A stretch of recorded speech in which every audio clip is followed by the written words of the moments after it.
CBS news मराठीच्या वतीने तुमच्या सर्वांचं हार्दिक स्वागत. आज सांगोला तालुक्यातील मांजरी या गावी आम्ही CBS न्यूजच्या वतीने बोला बिंदास याच्या माध्यमातून आज तुमच्यापर्यंत आम्ही जनतेचा कौल या माध्यमातून तुमच्यापर्यंत आलो. नमस्कार काका. नमस्कार. काय नाव आपलं? महादेव दिनकर जगताप. जगताप साहेब. म्हणजे आपल्या या गावात मला वाटतं जगतापची संख्या जरा बऱ्यापैकी आहे की नाही? ठीक आहे. आज तुमच्यापाशी पोचण्याचं कारण आहे की आज येणाऱ्या आपल्या ह्या रणधुमाळीच्या विधानसभेच्या निवडणुका आहेत आणि येणाऱ्या निवडणुकीबद्दल आपलं काय मत आहे सांगू शकाल? काय चांगलं आहे मत. म्हणजे सध्या म्हणजे का वातावरण इलेक्शनचं चांगलं आहे, चालू आहे उमेदवार द्यायचं याबद्दल. सध्या तुम्हाला तालुक्यात येणाऱ्या काळामध्ये तालुक्याचा आमदार कसा असावा असं तुम्हाला वाटतं? तालुक्याचा आमदार हाच असावा. चांगला आहे आता सध्याचा आमदार. म्हणजे जे विद्यमान आमदार आहेत चांगले आहेत ते शाजीभाऊ पाटील शाजीबाबू असावेत असं तुम्हाला वाटतंय? हो, बरं. वाटतंय. आतापर्यंत वगैरे भरपूर आणला आहे. बरं, साधारण किती निधी दिला तुम्हाला? आमचं भरपूर निधी आणला आहे, तालुक्यासाठी आणला आहे. आमच्या गावाला नदीला पाणी सोडलं आहे उन्हाळ्यात. कोणत्या मग कुठल्या ह्याचं पाणी येतं? टेंबूचं. टेंबूचं पाणी येतं. म्हणजे थोडक्यात सिंचन आपल्याला हो हो हो सिंचनाचं चांगलं झालं. हो सिंचनात चांगलं झालं. सिंचनाच्या द्वारे आपल्याकडे जर सिंचनाचा म्हणजे पाणी आलंय ह्या माध्यमातून आपण शेतीच्या उत्पादनामध्ये काय वाढ झाली का? वाढ होईल आता. इथनं पुढं लोक आता पाणी कायमस्वरूपी यायला लागलं तर चांगली म्हणजे ऊस वगैरे लावतेली चांगलं होईल. म्हणजे अनेक वर्षापासून प्रलंबित असणारा सिंचनाचा प्रश्न ज्याच्या गेल्या अनेक निवडणुका ज्या आतापर्यंत पाण्याच्या ह्याच्यावर चालल्या होत्या त्या बाबतीत तुम्हाला असं वाटतंय का तुमच्या गावालाच पाणी आलंय का तालुक्यात पूर्ण ठिकाणी? तालुक्यात आले. गावाला नाही, तालुक्यात आले पाणी. तालुक्याला आले. तालुक्याला पूर्ण पाणी आलं. हो तालुक्याला आले. ठीक आहे. तर तुमचं ह्या सिंचनाबाबतीत आपण हे केलं. जर या सिंचनामुळं जर उत्पन्नात वाढ झाली असेल असं वाटत असेल तुम्हाला तर मला काय म्हणायचं आहे, जो शेतीमाल आपला आहे त्या शेतीमालाला सांगोला बाजार समिती उत्पन्न बाजार समिती याच्या मालाला हमीभाव मिळतो का? हमीभाव बाजारभाव नाही मिळत नाही शेतकऱ्याला. आता तिने 7,000 रुपये क्विंटल सूर्यफुलाला भाव देतो म्हटले तरी 5 आणि 5,500 रुपये द्यायला लागली. ती शेतीला मालाला हमीभाव नाही मिळत नाही. म्हणजे बाजार समितीकडून या संदर्भामध्ये तुम्हाला सिंचनाला किंवा तुमच्या ज्या शेतीमालाला त्याला तुम्हाला हमीभाव मिळत नाही. साधारण फिक्स असा हमीभाव असा वाटतो का चढ उतार असा वाटतो? नाही, फिक्स भाव असावा. किती साधारण असा वाटतो शेतीमाला? आता मकाला तर कमीत कमी 2,500 रुपये तर कमीत कमी सगळ्यात कमी 2,500 पाहिजे. सूर्यफुलाला 7,000 पाहिजे. सूर्यफुलाला एक साधारण आणि ह्याच्या म्हणजे काय आपलं मकेला वगैरे त्याला पण तुम्हाला एक चांगल्या प्रकारे हमी भाव असावा आणि तो पण फिक्स असावा असं तुम्हाला वाटतं? ठीक आहे. शेतीच्या माध्यमातून आपण चांगल्या प्रकारे आणि येणाऱ्या काळामध्ये आपल्याला कोण आमदार असावा ह्याबद्दल आपण मत व्यक्त केलं, त्याबद्दल धन्यवाद सर. कोण हो असं वाटतं? या सांगोला तालुक्यामध्ये गेले 50-55 वर्ष ज्या स्वर्गीय आबासाहेबांनी या सांगोला तालुक्याचं प्रतिनिधित्व केलं त्यांनी दिलेले उमेदवार डॉक्टर अनिकेत देशमुख हे युवक आहेत, तडफदार आहेत आणि युवकांचे प्रश्न सोडवण्यासारखे आहेत. म्हणून या तालुक्याचे आमदार डॉक्टर अनिकेत भैया देशमुख हे व्हावं असं मला वाटतं. ठीक आहे. मग तुम्हाला डॉक्टर अनिकेत देशमुख हे तुम्हाला सध्याचे आमदार व्हायचं वाटतात.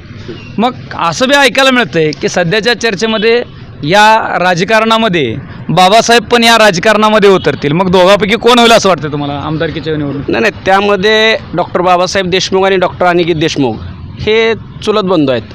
नक्कीच हा प्रश्न ते सोडवतील आणि या तालुक्याची धुरा स्वर्गीय आबासाहेबांनी ज्यांच्यावरती सोपवली होती ते डॉक्टर अनिकेत देशमुख यांची उमेदवारी फायनल करतील. म्हणजे अनिकेत देशमुखवरती तुमचं म्हणजे ठाम निश्चय की येणाऱ्या काळामध्ये अनिकेत देशमुखच हे येणाऱ्या उमेदवारीसाठी ठाम असतील? नक्की. बरं. त्याने असं ऐकायला मिळालं की गेले 5 वर्षामध्ये त्यांनी ज्यावेळेस आले अनिकेत देशमुख निवडणुकीला उभारले ते गेले आमदारकी, बरोबर का? त्याच्यानंतर 5 वर्ष ते जनतेत फिरकले नाहीत किंवा जनतेमध्ये आले नाहीत असं सांगितलं जातं. त्याच्याबद्दल तुम्हाला काय बोलायचं आहे? याच्याबद्दल बोलताना तुमच्या माध्यमातून एक सांगू शकतो की डॉक्टर अनिकेत देशमुख 5 वर्ष नव्हते ही चुकीची समजूत केलेली आहे. 2 वर्ष तर कोरोनाचा पिरियड होता, त्यानंतर 1 वर्षाच्या शिक्षणासाठी फक्त मुंबई या ठिकाणी होते. त्यातूनही अधूनमधून भेटीगाठी होत्या, गावभेटी केलेल्या आहेत, सर्व दौरे पूर्ण केलेले आहेत आणि त्यामुळे तालुक्यात नव्हते असं तुम्ही तर म्हणू शकत नाही. मी आमचा विषय नाही, तुमच्या जनतेचा विषय तुमच्या आहे. सोशल मीडियाच्या माध्यमातून तुम्ही सर्वजण बघता हां. की अनिकेत देशमुख होते का नव्हते, हां. पण एक चुकीचं प्रिस्क्रिप्शन तयार करून की अनिकेत देशमुख नव्हते हाच बाजार उठवण्याचा प्रयत्न केला जातो. तुम्हाला असं वाटतं का तुमच्यामध्ये असे 2 गट आहेत का? नाही नाही नाही, 2 गट वगैरे नाही. शेतकरी कामगार पक्ष एकच आहे आणि स्वर्गीय आबासाहेबांचं स्वप्न पूर्ण करण्यासाठी डॉक्टर अनिकेत देशमुख यांच्या पाठीशी संपूर्ण शेतकरी कामगार पक्ष ताकदीनिशी उभा राहणार आहे. आमदार हा कसा असावा? येणारा आमदार हा सर्वसामान्य जे कामं करणारा असावा, डायरेक्ट भेटणारा असावा, ह्याला घेऊन जा त्याला घेऊन जा करण्यापेक्षा आपला एक नंबर माणूस. आता सध्या तरी आबा सगळ्यांनाच घेऊन म्हणजे सगळ्या समोर घेऊनच काम करतात, पण आता ह्या वर्षी आबानंच उभं राहावं आणि आबानंच जनतेचं सगळं काम करावं असं आम्हाला वाटतं या. कारण आम्ही आता सर्वसामान्य माणूस, मीच एकटा नव्हं, कोण जरी गेला तरी तिथं कुठल्या पक्षाचा आहे काय आहे असं म्हणजे विषय येत नाही जास्त आबांपाशी. त्यामुळं आता सध्या आबांची क्रेज चांगली आहे आणि आबानीच उभं राहावं आणि आबाला जनतेने द्यावं असं आमची अपेक्षा आहे. बरं, तुम्ही म्हणताय की येणाऱ्या काळामध्ये दीपक आबा साळुंके पाटील हे सध्याचे विद्यमान उमेदवारीचे किंवा आमदार असावेत असं तुम्हाला वाटतं? तर गेल्या अनेक वर्षापासून सांगोल तालुक्याची त्रिमूर्ती म्हणून जी गाजली गेली, ज्यामध्ये स्वर्गीय आबासाहेब असतील, त्यानंतर विद्यमान आमदार शहाजीभाऊ पाटील असतील आणि त्याच्यानंतर जे नाव निघालं जातं, ज्यांनी दोन्ही पक्षाच्या ह्याच्यामध्ये खारीचा वाटा ज्यांनी उचलला जातो, म्हणजे दोन्ही पक्षाच्या विनरमध्ये एक खारीचा वाटा म्हणून असं जनतेतून सांगितलं जातं. तर त्या माध्यमातून गेल्या वेळेस बी तुम्ही पाहिलं अनेक वेळा आबासाहेब जसे उभारत होते पहिल्यापासून, त्यांच्या समेत दीपक आबा साळुंके पाटील होते. त्याच्यानंतर शहाजीभाऊ पाटील समेतसुद्धा दीपक आबा साळुंके पाटील होते. मग असा त्यांना विचार आला नाही का की आपण स्वतःही उमेदवारी त्यावेळेस करावी असं त्यांना वाटलं नव्हतं का? त्यांना मस्त वाटलं होतं, पण काय अडचणी असतील त्यामुळं आबांनी त्यावेळेस म्हणजे आबासाहेबांना पाठिंबा दिला, बापूला पाठिंबा दिला. पण आता ह्या वेळेस आबांच्या लक्षात आलं असेल की आता एवढे दिवस आपण ह्यांच्या मागे गेलो, आता त्यांना वर पण घेतलं होतं आमदारकीला, त्यावेळेससुद्धा म्हणजे त्यांनी शांत राहिले. पण आता कसं झालं, मागच्या वेळेस पण गणपतराव आबासाहेबांनी पण त्यांना म्हणजे तुमचं तुम्ही उभा राहावा असं विषय बोलले. पण कसं झालं की काय कारणास्तव आबाने आयत्या टायमिंगला माघारी घेण्यापेक्षा त्यांनी बापूला पाठिंबा द्यावा असं त्यांना वाटलं. आणि ह्या वेळेस आता त्यावेळेस बापूंनी बी शब्द दिलता की तुम्ही आता एवढ्या वेळ आम्हाला मदत करा, आम्ही पुढच्या वेळेस मदत करतो. पण आता कसं आहे, लालचा ही सगळ्यालाच असते या.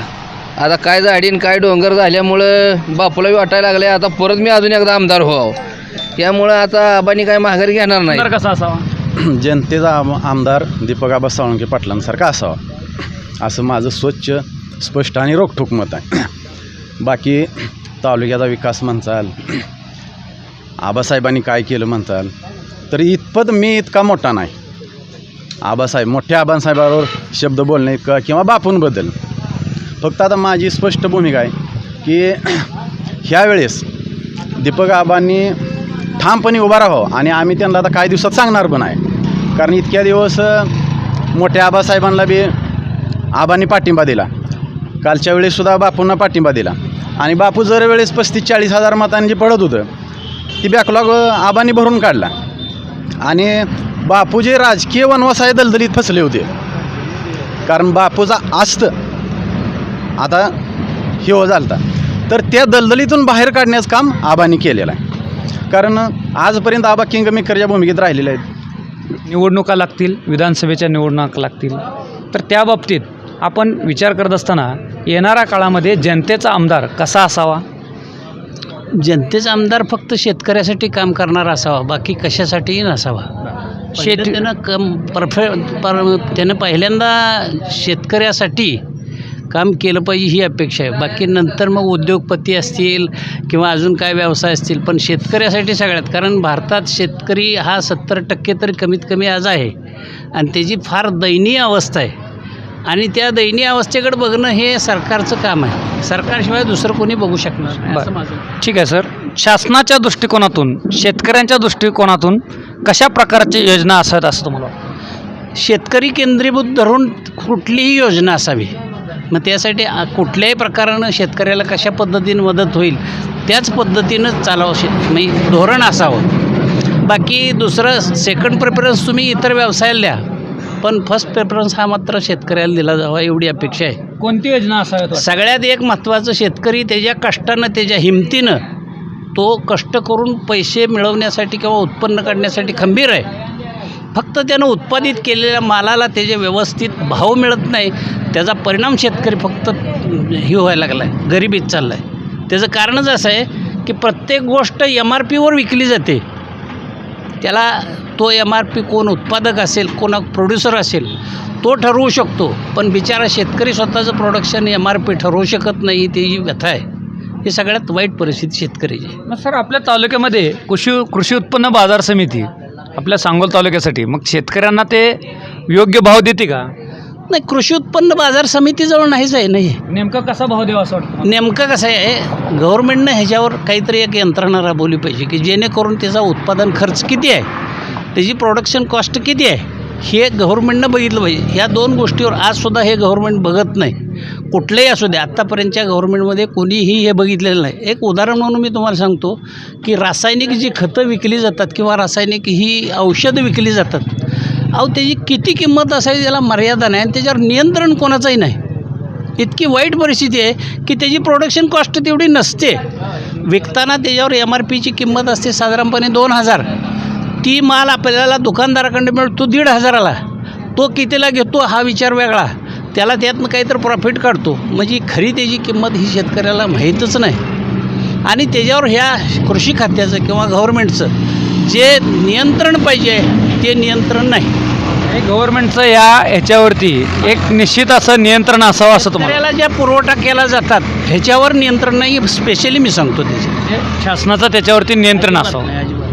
ठीक आहे. त्या सांगोल्याच्या राजकारणावर बोलायचं म्हणलं तरी उमेदवार फिक्स झाल्याशिवाय त्या ठिकाणी आपण कोण उमेदवार विजय होईल सांगता येत नाही. सध्याचे विद्यमान आमदार शहाजीबापू पाटील असतील, ह्यांनी तालुक्यासाठी चांगला विकास निधी त्या ठिकाणी आणलेला आहे. ह्या अगोदर स्वर्गीय आबासाहेबांनी त्या ठिकाणी 50-55 वर्षे राजकारण केलं, परंतु राजकारण करत असताना समतेचा विचार ह्या दोघांनीही दिलेला आहे. कारण सांगोला तालुका हा शांततेमध्ये राहिला पाहिजे. आबासाहेबांच्या नेतृत्वानंतर त्या ठिकाणी सेकापमध्ये 2 उमेदवार तयार झाले. बाबासाहेब देशमुख हे माझे सहकारीच आहेत, त्या ठिकाणी अनिकेत देशमुख हे त्या ठिकाणी उमेदवार आहेत. शेवटी बघायला गेलं तरी शेवटी अनिकेत देशमुखांनाही वाटणार आहे की आपला थोडक्या मतानं पराभव झालेला आहे. 5 वर्षामध्ये तुम्हीच आता त्या ठिकाणी म्हणालात की अशी चर्चा आहे की अनिकेत देशमुख त्या ठिकाणी 5 वर्ष नव्हते. शेवटी शिक्षण आहे, समाजकारण आहे, राजकारण आहे, सगळ्या गोष्टीचा समतोल साधून त्या ठिकाणी राजकारण केलं पाहिजे. आता बाबासाहेब देशमुखही त्या ठिकाणी त्यांच्याच पक्षातील लोक म्हणतात की बाबासाहेब आमदार झाले.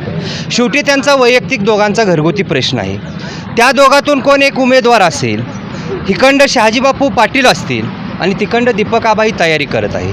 परंतु ह्या सांगोला तालुक्याचा ज्यावेळेस उमेदवारांचा तिळा सुटेल त्यावेळेस कळेल की बाबा सांगोला तालुक्यात जनता कोणासोबत आहे. कारण आता तर्कवितर्क आहेत की बाबा कोण आमदार होईल. कारण देशमुख बंधूंचं मिटतंय की नाही माहीत नाही, शहाजीबापूचं आबाचं मिटतंय की माहीत नाही, की बाबा आबा उमेदवार आहेत की शहाजीबापू उमेदवार आहेत, इकडे बाबासाहेब उमेदवार आहेत की अनिकेत उमेदवार आहे. कारण जनता आता संभ्रमात आहे की बाबा कुणाला करायचं. कारण अनिकेत उभा राहिले तर काही जणांना वाटते बाबासाहेब पण उभा राहिले पाहिजे, शहाजीबापू उभा राहिले तर काही जणांना वाटते दीपक आबाही उभा राहिले पाहिजे. त्यामुळं ह्या सगळ्या गोष्टीचा समतोल झाल्यानंतर मी एक चळवळीतला कार्यकर्ता म्हणून मला वाटतं की ज्यावेळेस उमेदवारी डिक्लेअर होईल त्यावेळेस सांगोल्यातील जनता ठरवेल की बाबा 2024ला कोणाला द्यायचं. विकासाकडे बघायचं की आमदार बदलायचा, ही जनता त्या ठिकाणी ठरवणार आहे.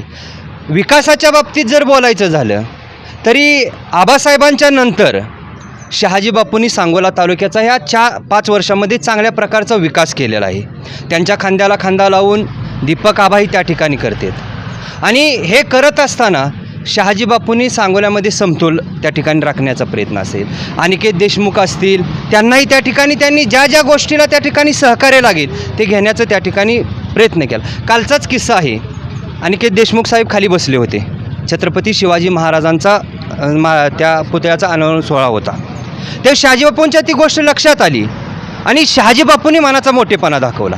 सांगण्याचा उद्देश एवढाच आहे की बाबा आबासाहेबांचे नातू आहेत म्हणून त्यांना व्यासपीठावर नाही, की हा माणूस आहे की सर्वसामान्याच्या सोबत आहे, त्या माणसालाही आपण त्या ठिकाणी नजर चुकीनं जरी खाली बसवलं असेल तर त्या माणसाला वर आणलं पाहिजे, हा शहाजीबापूंचा मोठेपणा आहे. आणि शेवटी हो का, विकास हा झाला पाहिजे.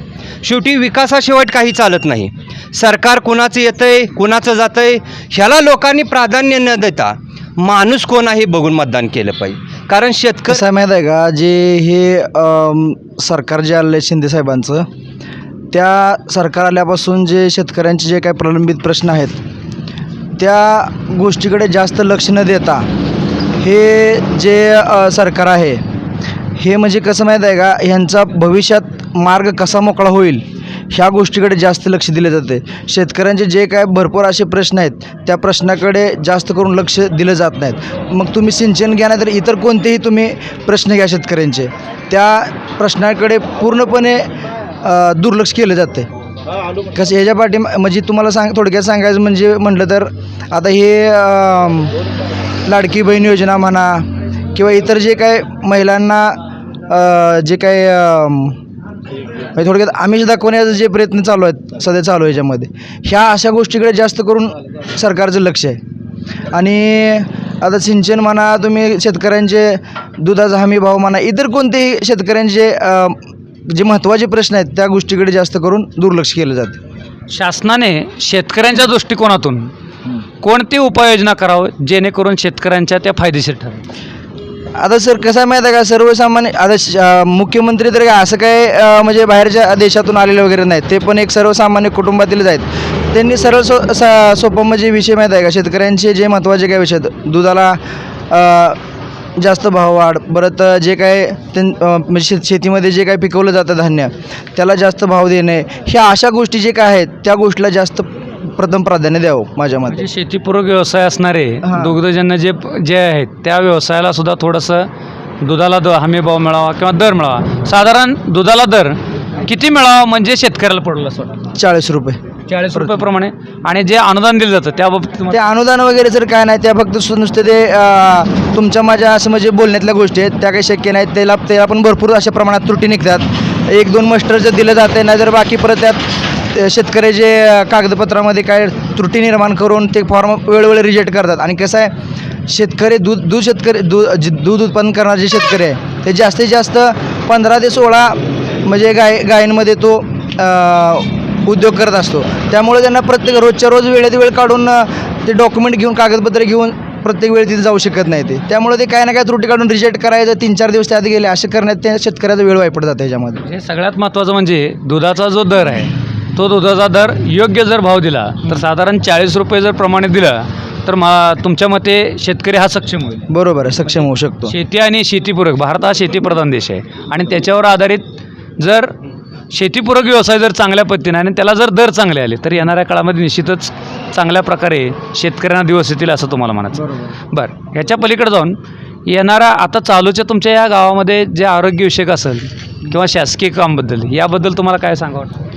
शासकीय कामाबद्दल आमच्या गावामध्ये काही अडचणी नाहीत तशा, पण जे काही म्हणजे गावातले जे सरकारी जे काही दवाखाने आहेत त्याच्यामध्ये थोडंसं काय बाकीचे जे औषध गोळ्या वगैरे असतील किंवा डॉक्टर वगैरे जे वैद्यकीय अधिकारी आहेत त्यांचं थोडंसं दुर्लक्ष आहे जरा ह्या गोष्टीकडे. कारण की वेळेत हजर न राहणे, परत ग्रामसभा वगैरे असते त्या ठिकाणी उपस्थित न राहणे. कसं आहे, ग्रामसभेला वगैरे जर हे अधिकारी उपस्थित राहिले तर जे काय आमचं गावातील सर्व नागरिक जमलेले असतात त्यांच्या काय अडीअडचणी वगैरे असतात ते आम्ही त्यांच्यापर्यंत सांगू शकतो ना, पण ते अशा वेळी त्या काय वेळ ते गैरहजर असतात जाणून बुजून त्या ठिकाणी ते म्हणजे उपस्थित नसतात अशा वेळी. आणि जे काय बाकी इथं आमचं जे दुसरं एक आरोग्य केंद्र आहे त्या ठिकाणी आहे बऱ्यापैकी सुविधा आहे, व्यवस्था. 2 आरोग्य केंद्र, 2 एक आहे ते जनावरांचा आणि एक आहे अशी व्यवस्था. म्हणजे जेणेकरून धन्यवाद. आम्ही आल्यानंतर एकंदरीत सगळ्यांच्या ज्या प्रतिक्रिया आल्या त्या प्रतिक्रियामधून एकूण एकच जाणवत होतं, आमदार कोण होतं ज्याच्या त्याच्यापर्यंत जे ते पद्धतीनं मांडले, परंतु सगळ्यांच्या मनातून एकच आहे की येणाऱ्या काळामध्ये आमदार होत असताना तो विकास कामाचा आमदार व्हावा अशा पद्धतीच्या प्रतिक्रिया आज मांजरी या गावातून आल्यात. सगळ्यात महत्त्वाचं, अगदी छान पद्धतीनं तुमच्या या गावांना ह्या प्रतिक्रिया दिल्या त्याबद्दल मनस्वी तुमचं सर्वांचं CBS न्यूजच्या